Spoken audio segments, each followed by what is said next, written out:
Don't blink, it's your boy Ing. Welcome to episode 1 of how somebody with ADHD think, functioning ADHD. I don't know the name of the playlist. I haven't went that far. I'm more focused on the content creation than the actual meta or the behind the scene, to be quite honest. But in episode 1, we're gonna be seeing something, and it's coming from a video that we just finished making. We made a lot of videos today, which I'm super excited about. I'm super grateful for.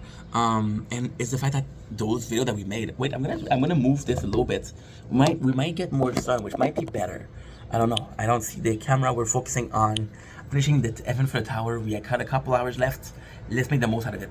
And I was thinking about it, and there's a lot of my videos, a lot of them, a shit ton of them, where you actually see me ending abruptly. You actually see me ending not in the best fashion. Like, why did the guy stop right away? It was so abrupt. There was no outro.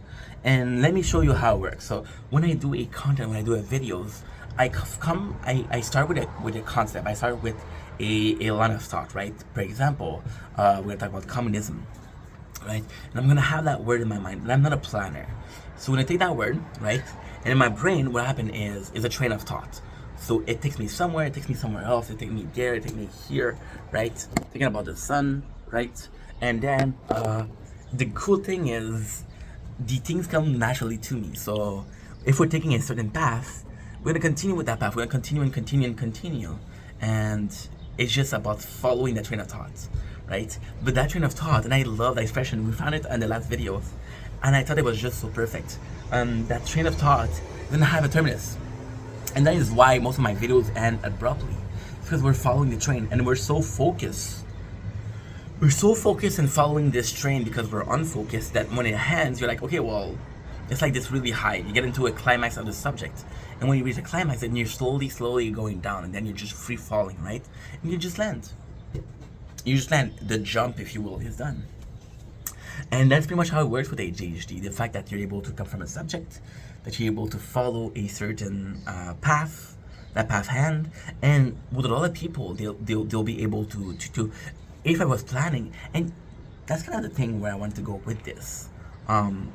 With my, it's more so. I don't think if it's a, I don't think you could call it the way I work with my way of doing things, right? Because it's now planned. If it was being planned, it's not so much that I don't want to, I'm not able to. So if it's planning, then you get this idea and you continue and you continue.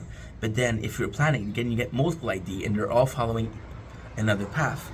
So you end up in a fucking maze, and then you don't make a lot of sense.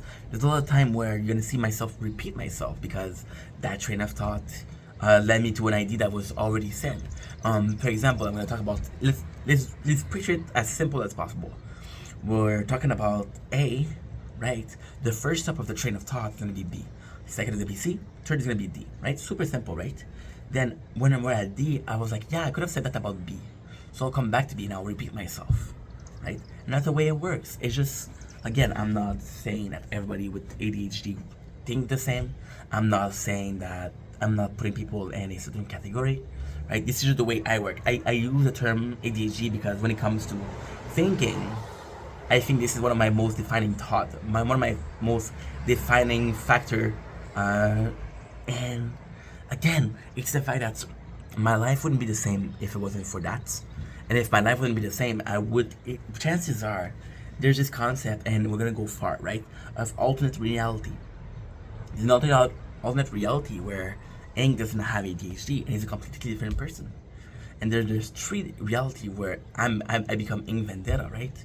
And it still happened, but they're completely different beings. We're so focused like on names and things like that. Names, profession, age, location, sex, orientation, right? Doesn't define you. Doesn't define you. Just like ADHD doesn't define me. It's a big part of who I am, right? I had this friend. He's been amazing with me, dude. This is one of the best friends I have. One of my best mod, Janice. And Janice is gay, and I cannot say that I had a lot of friends that were gay. But what I like about Janice a lot is, yes, he's gay, but it doesn't really define him. You're not gonna be able to tell, right? He's gonna be really sensitive and say some sweet stuff, right? But it's not like he's flirtatious. He's not very flamboyant, and you realize that, yeah, I never had like a gay friend But even if I did, it wouldn't be so different than a normal friend, right? And we're so forward, we're putting people in category just because of their orientation, again, age, location, right? But it doesn't define them. And I feel like a lot of people would see this, and it's not because I feel very two-faced right now. I was talking about Dennis, and I felt they need to use him as an example because his orientation is different than mine, right? But then there's people that use me as an example just because I got ADHD. So it's again putting quality in a person and not seeing past those qualities. Make sense? Makes sense. Anywho, love you guys. Peace.